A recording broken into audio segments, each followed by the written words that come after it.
are you drinking? Coffee. Good Monday. Welcome to the show. Espresso is here. Yay. Welcome back to us, guys. Some of you guys may be wondering what happened on Espresso over the last week. So we figured that we're going to pivot with today's topic, and today's topic is going to be just talking about real life and what's been going on with us over the last couple of weeks. And really our intention for sharing this with you guys is not so much that we care to keep us public, because that is not so much the case, but if we know that by us opening up about our private life, it could help to inspire you with regards to own personal life, then we have done, I would say, a relatively good job. But since when have we really hid much of our personal? We never have. I feel like, not having done for 2 weeks, it really does feel like we're growing with you guys.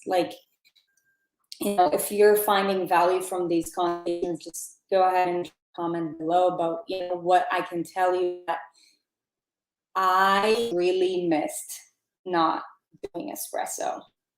You missed doing espresso. Yeah. When we didn't do espresso, I really missed it. And I want to give a shout out to one of our leaders, one of our incredible coaches, Crystal Catalina, for stepping up and doing cappuccino with Chris. She has done an amazing series with you guys for an entire week, one of those weeks when things were uncertain with us. And, she just wanted to make sure that things are being kept consistently while we didn't really know what the heck was going on with us. So when you say with us, I feel like uncertain with us. There was a lot of uncertainty in things that were happening in our lives, not uncertainty in us. Yeah. Just to be clear for the record. We are for sure, but uncertainty with regards to what's going on with our lives. So, I feel like let's just do you guys want to hear the story? Because there's a lot of lessons to extract out of this, and the goal is to give you the lessons that we've extracted. And I feel where the value comes within this, but it sort of seems like there needs to be a backstory so that you can really get a full understanding of how, no matter what somebody's life looks like on social media, no matter what you see, all you see is what they show you. All you see will choose to show, and all what anybody sees of you is what you choose to show to the world, the interwebs. So this is us giving you an inside look and a sneak peek, which we often do, into the shit storms that happen regardless of how much it looks like somebody has their life together. Yeah. I think I just said it looks like we have our life together. But look we show you the good, we show you the bad, we show you the ugly, and we give you the lessons that we've personally extracted from those things. And I think that is where the value comes in. It's also very important for you guys to know, no matter what we strive to teach you, no matter how much positive change or impact we try to make on your lives, we are no different than you. Everybody's at a different stage in their life, and shit happens to everybody. And so what do we do about it? So I think the topic of this, the title of this is, how do you stay positive when everything goes wrong? Because it's basically what happened all of August. Yeah, you guys have only seen the last bit of it. Not even seen, just kind of, I guess. If you've been following us on Instagram, you've been seeing a little bit. So, we might as well just get to it. Yeah. Yeah, so, for some of you guys who are more kept up in the loop, my brother, my very dear brother, who is absolutely an incredible human being, him and his wife were planning on getting married on August 26th. And now, ever since I got my green card, basically finally have permission to travel overseas. That is a luxury, by the way. Unconditional green card. Yeah. Luxury to travel overseas. We plan to leave for Israel from mid-August to the beginning of September. And we planned it far in advance. We planned it very far in advance. We planned a lot of things with regards to the team so that they'll be able to step up, which they've done an incredible job in,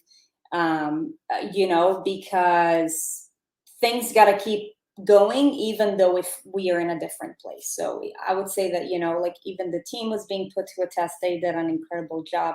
For anybody who's on the interview team, thank you so much for being who you are. But long story short, there were a couple of pivots that we had to take as things got closer, because being a permanent resident doesn't yet mean that you're a citizen.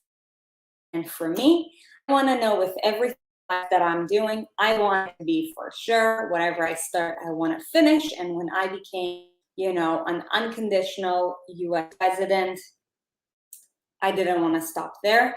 I wanted to become a U.S. citizen. So that is a step further beyond residency. So, as for the timing of things, with all things immigration or anything that's, I would say like federal, don't really have control of dates where things are being set up for you. So, it so happened to be that as the time got closer to my brother's wedding, I now had... Hold on. What? Before your last interview. Your interview that was supposed to determine citizenship was like legit harassment. And she left with this face that I'd not seen before, of just get me out of here. It was supposed to be a very simple interview, asking a few questions about all things U.S. government history, geography, things like that. And we had studied all 100 questions, and all she needed to know was the answer to whatever 4 they chose to ask. Oh, 6? They told you 4. 6. Okay.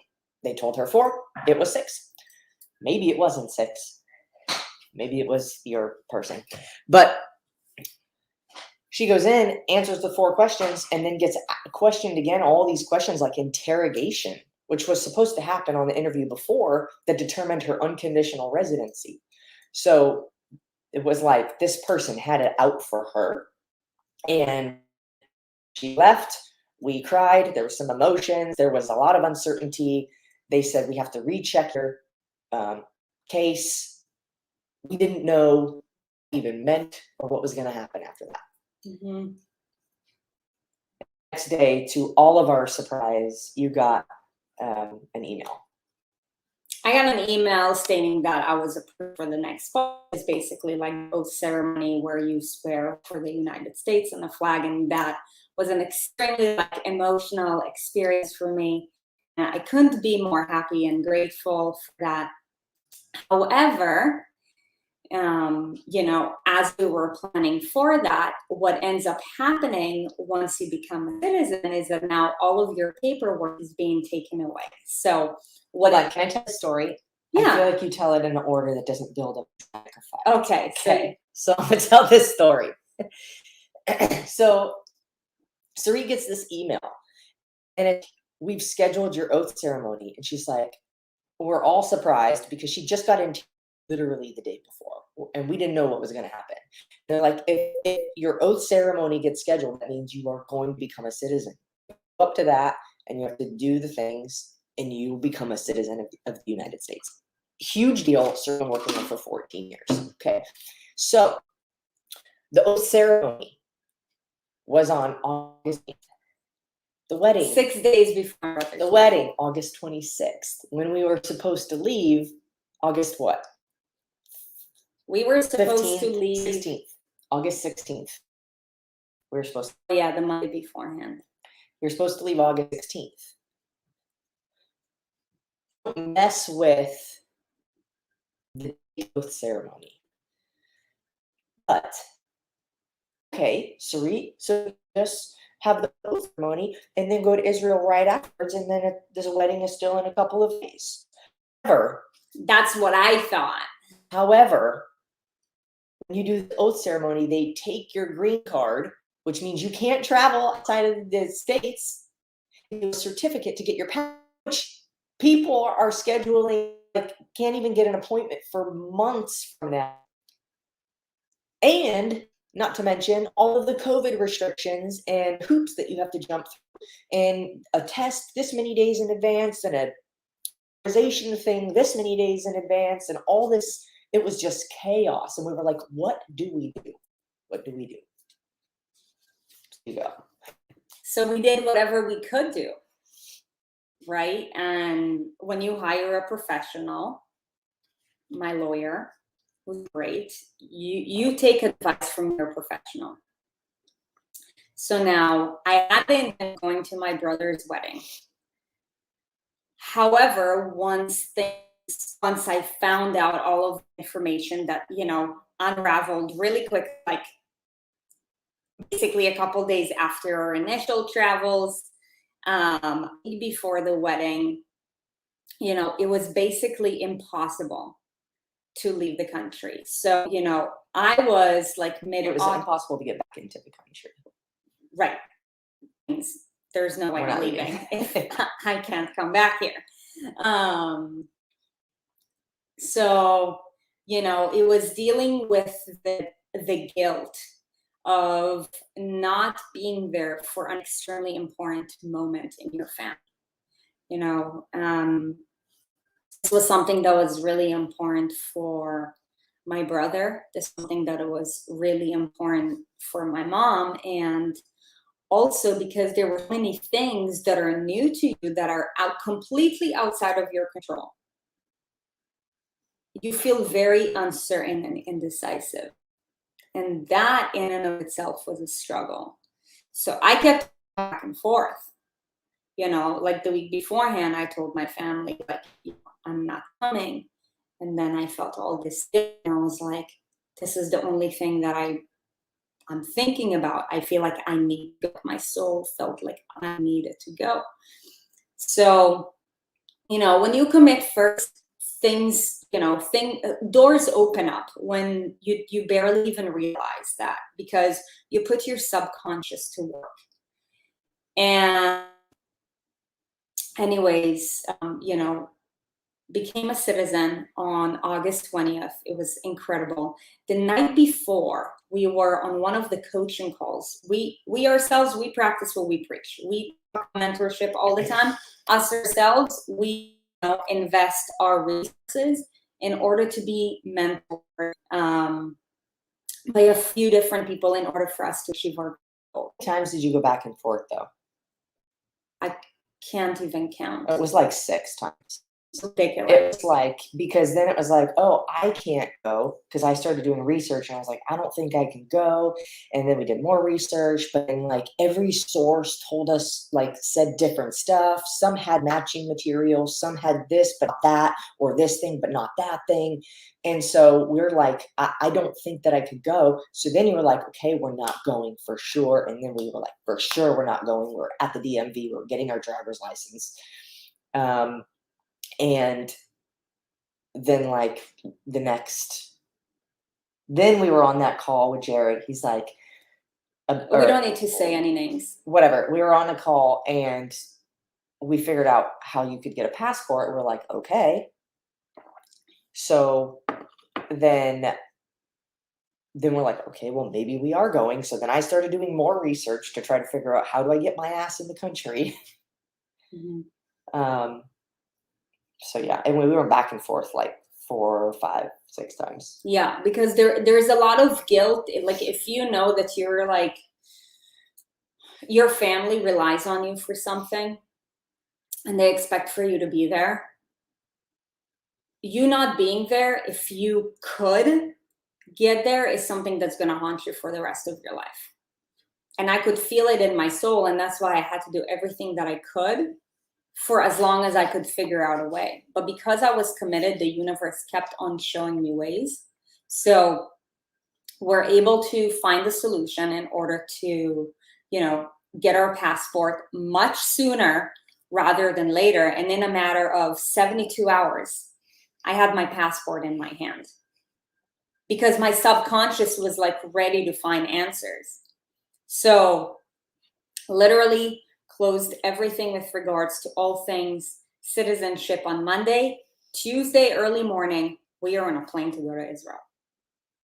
Okay, so now with everything that's going on in COVID in the world, everybody, depending on your current lifestyle or whatnot, you are,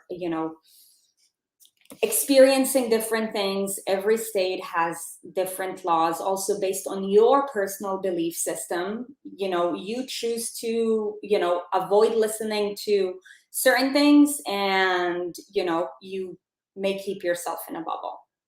And we moved to Florida for multiple reasons. We also believe in positivity. So we make it a point to not distract ourselves by consuming our brains with all the negativity that's going around with COVID. However, because of that, when we stepped into the outside world, not just outside of our town, I mean to a completely different side of the world, we got a big slap in the face with regards to what's actually going on with COVID. So Israel is, a country that takes COVID extremely seriously. It's the first country where the third vaccination became a law for everybody. However you believe about the vaccination, keep it to yourself. Erin and myself, we have our opinions too. That's not the point. But the point was that they take it so seriously to the extent where, though every media source in Israel said something different, because of whatever is going on with COVID, things keep changing on a daily basis, And apparently, when you're not an Israeli citizen, you may be limited to certain things. So, we knew that there were certain things that we had to do with regards to COVID, in order to prepare. We got our vaccinations way ahead of time, because otherwise you can't enter the country. You obviously have to get a COVID test right before that. And what else? We took all the steps. We took all the steps. Okay. We had to fill out a bunch of forms that Israel requires. We did all of that. Now, apparently, unless you are, if you are not an Israeli citizen, unless you've been approved by the state of Israel to enter the country during COVID, they're not going to let you in. There was one document that I needed that I didn't have. There was one document that I needed, which was a permit to enter the country. I guess similar to a visa, except for there's an approval process and you have to have some kind of reason why you need to enter the country.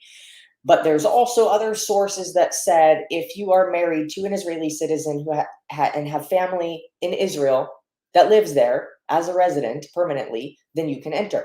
Okay, great. So we brought our marriage certificate. We brought all this stuff. We're like, they let me on the plane. They let me on the plane from Miami to JFK. They let me on the plane from JFK to Israel, going through all the security, asking for whatever documents. Nobody even asked for a COVID test, not one time. Nobody asked for a COVID test. Nobody asked for a vaccination record. They took our temperature. To get on the plane. Yeah. That's it. I'm like, why would you let me on a plane? It's not your fault. I can't blame them because I didn't have the document I needed to have. But we get there. I can't stay there. So I have to go back. Sarit's in Israel. Sarit's supposed to be quarantining for 14 days, but the wedding. Wait, so let's get to the piece where I want to get to the value piece. I want to get to what did we take away from all this? Okay, blah blah. Watch our Instagram stories or our Instagram posts if you want to walk through the process with us. Yeah. You can watch our lives that we did. But basically, I couldn't stay. I had to come back. We got separated at the border. She had all of my luggage because it was on the other side of the wall. I could not go past. And then 45 hours after we left our house, I'm back at our house. I think I spent an hour in Israel, going through security, With waiting us in the line, and then having crying to. and trying to convince them as to why she should be there. Yeah. So what did we learn from all of this? Like, okay, I'd like, for one, it was really shitty in the moment, but I'm grateful that it happened because, for one, it makes a really good story. For two, now I know how I get to Israel. And for three, I really truly believe that each of us became stronger as individuals and as a team. So I'm grateful for it. I also have a little extra little nugget of life experience. And that's valuable if you like analyze what had happened and you take pieces away from it that can help you become better as a human being. So I'll share some of the takeaways that I had. My perspective is very different from Sarit's. Again, if you want to see that, those different exchanges, she was doing lives each day from Israel. I was doing lives from here. And it was just, two different perspectives of the situation. But, one of the things that was really big for me was my own personal self-talk. I was really defeated in the moment.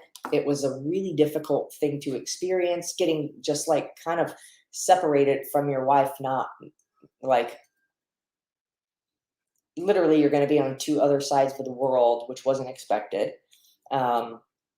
And she literally, when you go travel and you're planning to be somewhere for a little while, like you bring all your best stuff. So she had all my underwear, all of those things. I traveled back with a bag. I felt like a criminal as I was getting escorted through the whole security, whatever. So all of that felt terrible. I cried a million times. People were sending me messages that were very supportive, made me cry more. But thank you for those. And then when I got back, I kind of wandered for a day.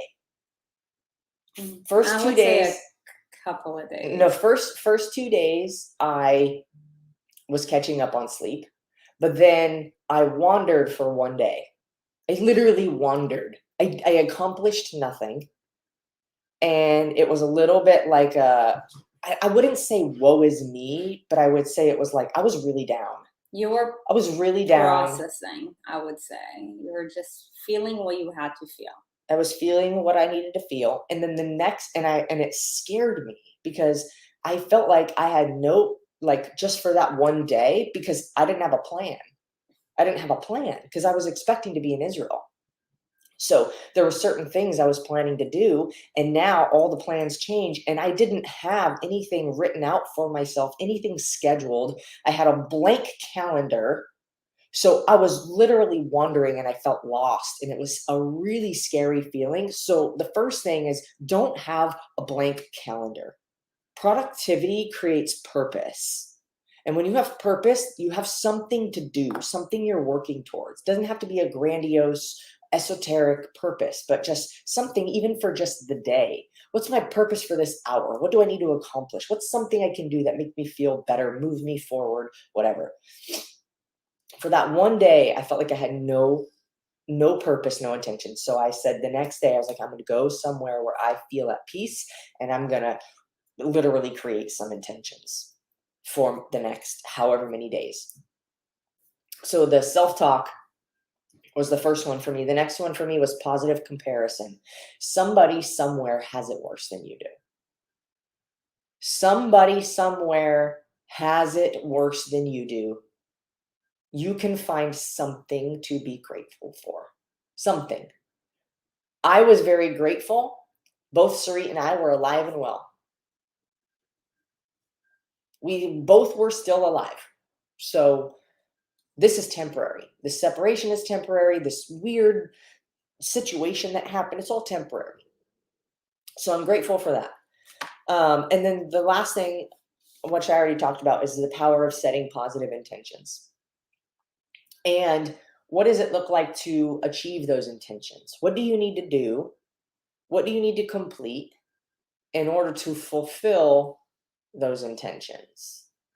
And it's amazing how you can get yourself out of a funk. It took me less than 48 hours to get out of a complete funk.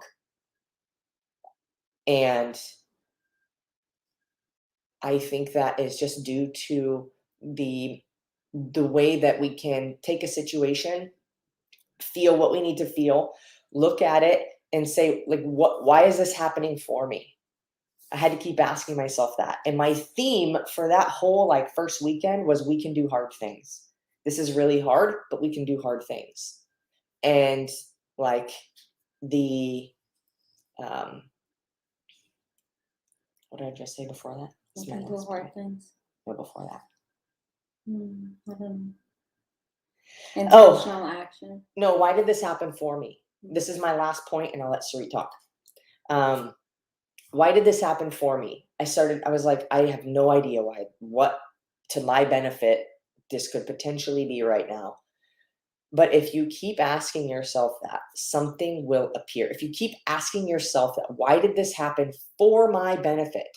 Why did this happen in a positive way for some good, like forward moving purpose? Why did this happen? And sometimes it takes a little bit to figure that out. And even if the thing that you come up with isn't necessarily the thing, or you don't know for sure, it still makes you feel better to create that narrative. For me, Sarit was not going to go to Israel unless I went to Israel. So I had to escort her because there was some really important things she needed to take care of and people that she needed to see. And that's my story, and I'm sticking to it. I'm done.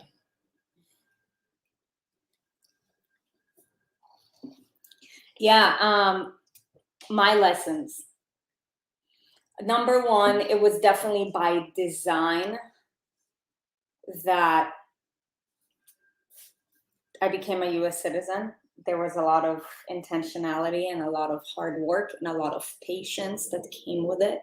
It was a 14-year journey, 14-year intentional journey. Like, think about it.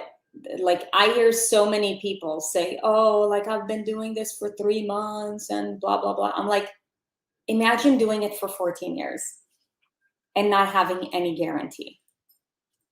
But there is a reason why I was able to sacrifice, even if it needed to be 28 years, because I truly believe that the United States is the greatest country in the world. And when you were given a chance to go somewhere else, you're able to see how things here are amazing. Like, in this country, we have the ability and the right to think for ourselves and to act for ourselves, though it may not be the common way of thinking.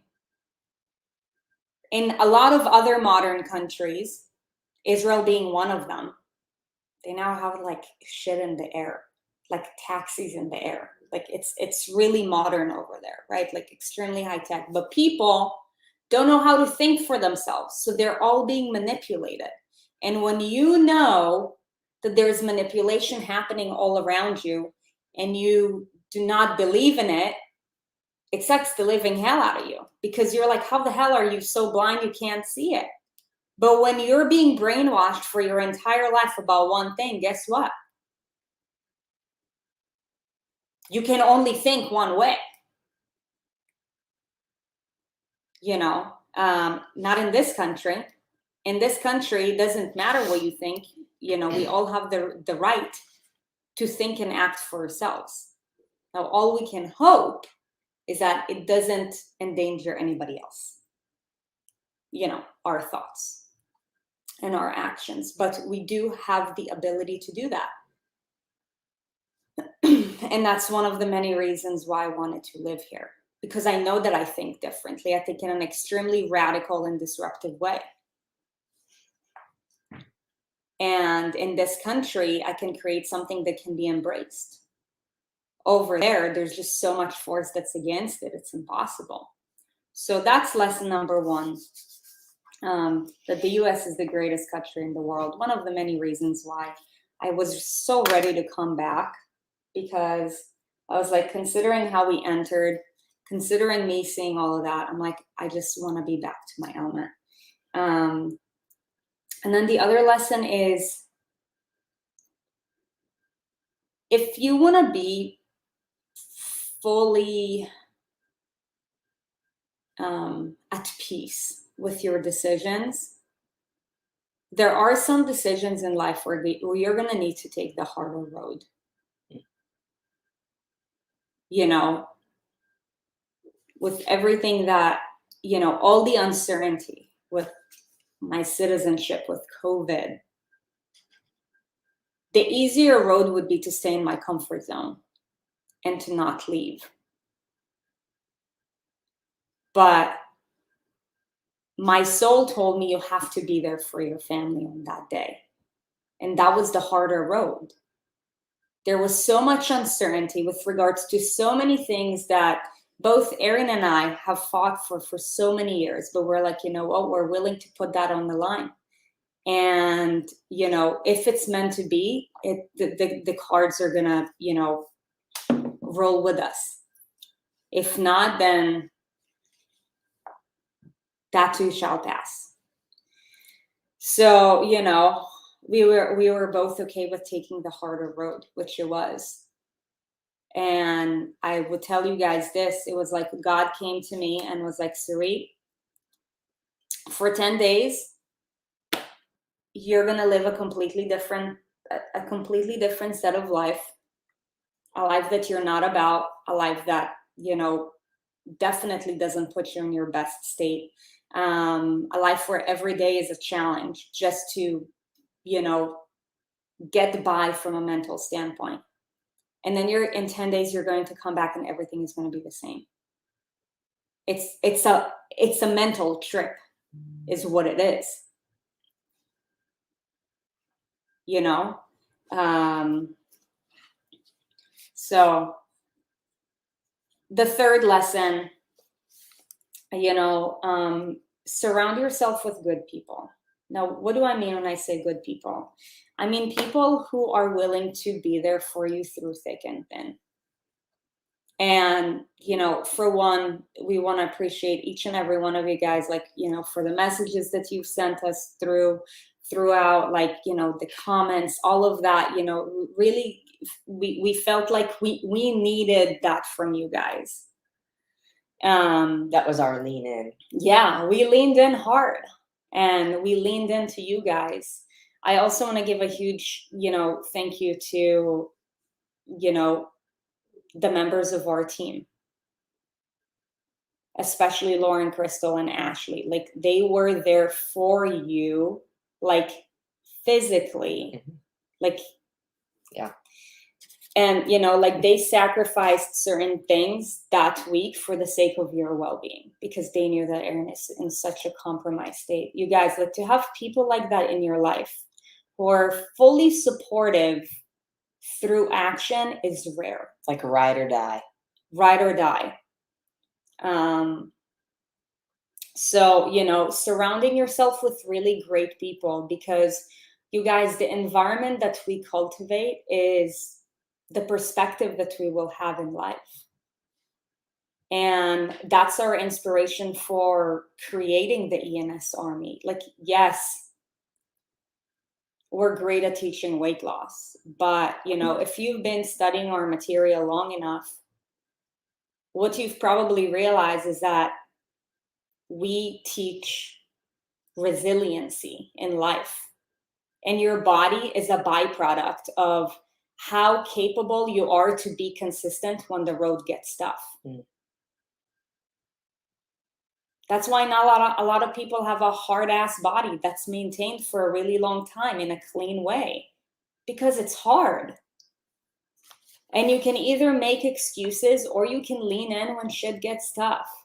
However, like, choosing a clean meal versus, like, you know, let's say a burger is a much easier decision than, okay, am I going to drop everything that, you know, I have worked for 14 years in order to be there for my family? That's a massive life decision. but how you do one thing is how you do everything, if you've been approaching life that way. So, um, creating this ENS army is something that's really near and dear to our hearts, because we truly believe that when you have acquired physical, spiritual, emotional, and financial freedom, and the deeper you go with us, that's what we hope to do for you. The more fulfilled your life is going to be, the more in alignment life is going to be, the more courage you're going to need to have, the tougher decisions you're going to need to make, and the bigger investments you're going to need to make, because that's just how life is. You gotta give up, and you gotta be okay and willing to give something up in order to gain something else in return.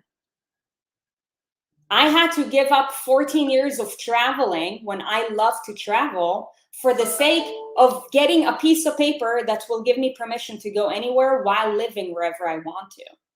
You got to be willing to give up something. So the question is, what are you willing to give up?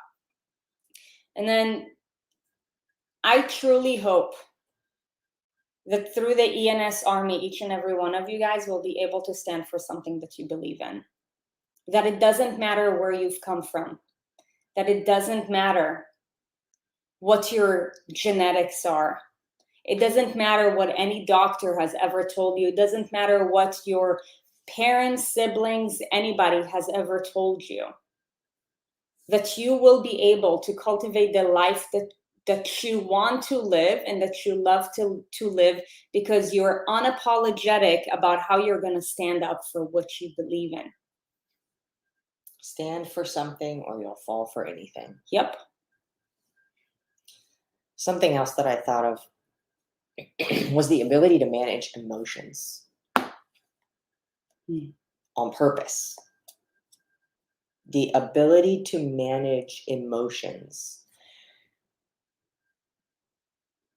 You were gone for 10 days. Mm-hmm. You know how much food I could have eaten in 10 days? Same. Do you know how, I'm actually very surprised. This is really good. I'm surprised by how well I did with food. And I asked myself, why am I surprised? I have good habits and all this stuff. Anything emotionally can throw somebody off their rocker. If you don't have the ability to self-analyze and manage your emotions, they will control you. And you will do things you wouldn't otherwise have done. And a lot of times it's in the form of food or something else. Women. Yeah. It can be food, it can be drugs, it can be alcohol, it can be sex, it can be whatever. Something that numbs a feeling you're trying not to feel. And I made a promise to myself a long time ago that I would never drink or do anything like that under a negative mindset or under any circumstance that wasn't positive or intentional. And there was so many times when I was in the store where I was like, oh, I'll just grab a Lenny and Larry's cookie. That's not that bad, And I didn't. I was like, you don't need this. And the reason why I say this is good, because it was a surprise to me, because the Aaron of however many years ago, probably not even that long ago, would have done it quite differently. And I probably would have gotten some kind of healthier snacks, and I would have watched some movies and just ate on the couch. That's a very typical response to emotions that are difficult for people to handle. And why it surprised me is because the Aaron from before wouldn't have done that, but the Aaron of now has practiced so much discipline and has ingrained the habits so far in that it is me. It just is me. Those are just the decisions I make, and I don't have to fight myself on it, and I don't have to overthink on it, and it doesn't have to become a battle between me and whatever the thing is that I want to try to cover up my emotions. I'm okay because I've worked on handling my emotions. And though I'm not a perfect person and I experience every emotion that every other person does, But how much of an ability do you have to recognize what you're feeling when you're feeling it and change it if it's not positively impacting you? And how long does it take you to change it if it's not positively impacting you?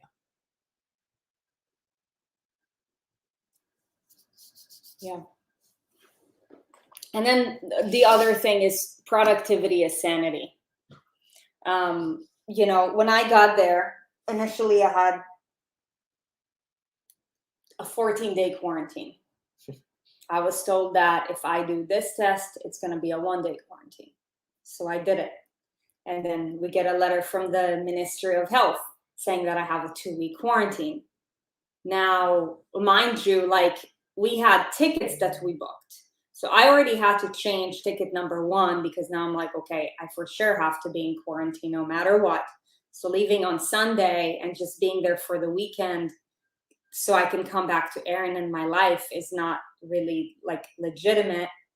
If you're supposed to be in quarantine, they won't let you on the plane. Yeah. So anyways, things kept on rolling out like 3 different times. And then luckily we were able to do enough things well while I was there in order for me to leave quarantine within 7 days, which is why I got there on Wednesday. I ended up leaving Thursday. I wanted to have an extra day just in case to be safe if another wrench was being thrown in my way. And guess what? It definitely was. But we planned and prepared, and everything was executed well. And I was able to come back on Friday afternoon, emotionally, mentally, physically exhausted, yet so grateful.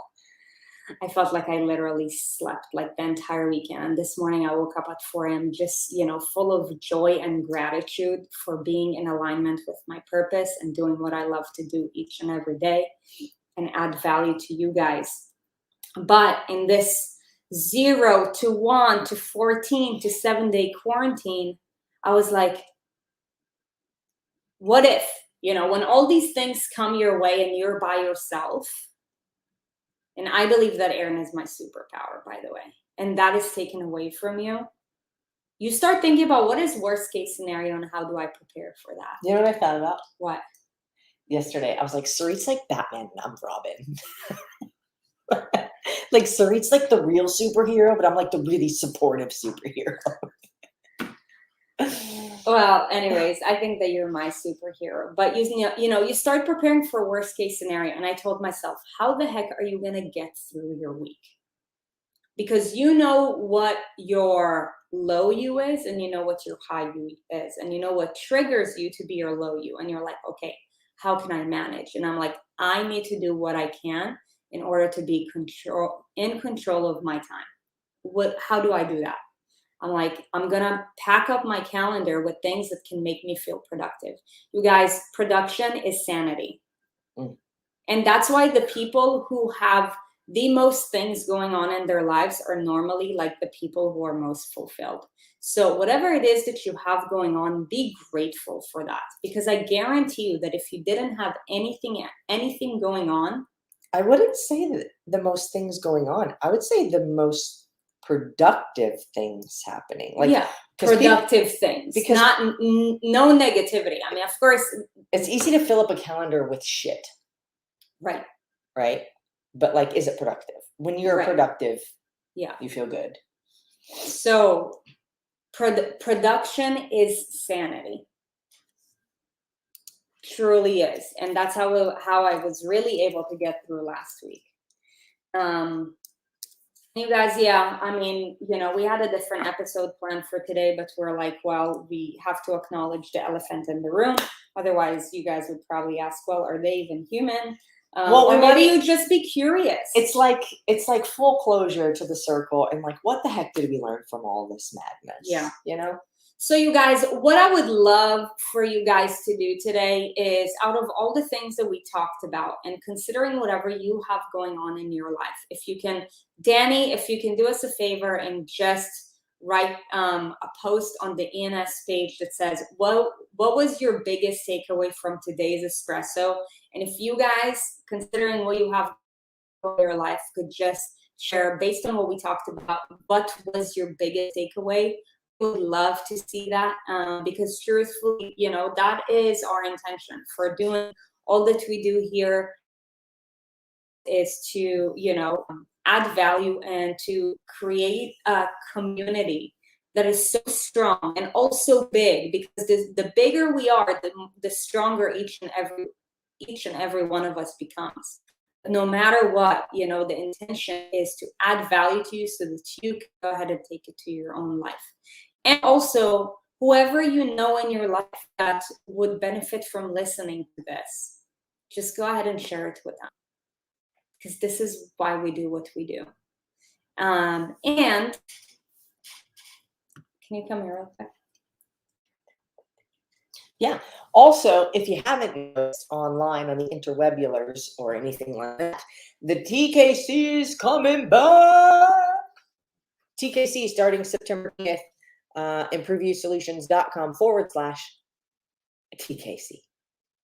ImproveYouSolutions.com/TKC is going to be the best one yet. I'm sure someone's going to drop it in the comments, but then also we can make a post about it as well. Free challenge, if you don't know, it's a free challenge that we do. It lasts 14 days. Every day is a new challenge with the intention of personal growth and development. There are workouts involved. There is some nutritional education, but there are also a bunch of other little challenges that are going to challenge you in ways you haven't imagined if you haven't done it yet. So it's a challenge to do. Just get yourself in a better place. Maybe you want to lose some weight. Maybe you want to get in better shape. Maybe you want to just be able to manage your emotions better or handle things that come. This challenge is going to cover all of those things, and the progress that you can make in 14 days will blow your mind when you show up. So ImproveYouSolutions.com/TKC. I just sounded like an infomercial. And if you order within the next 5 minutes, and share it, you guys. Share it, like we talk about the power of a supportive environment through action, not like, oh, I'm supporting you. If you're in the army, you share it. Yeah. Share it. Share it. Because imagine if everybody was to think and act like you. What a world. Create an economy. Yeah. Create your own little world. Create your own bubble. That's what, we are hoping to do. And, in order for you to do that to yourself, you got to do the same. So just go ahead and get your whole family to join. Yeah. We cash money prizes, right? Remember what they are. $1,000 for the winner. There you go. Can even win. I think there's a second place and a third place. I think it's 500. Probably 500 and 300. Yeah. All right, you guys, join it. We're starting in 14 days. Other than that, we hope that you have a beautiful day, and we will catch you tomorrow for Q&A day. Bye.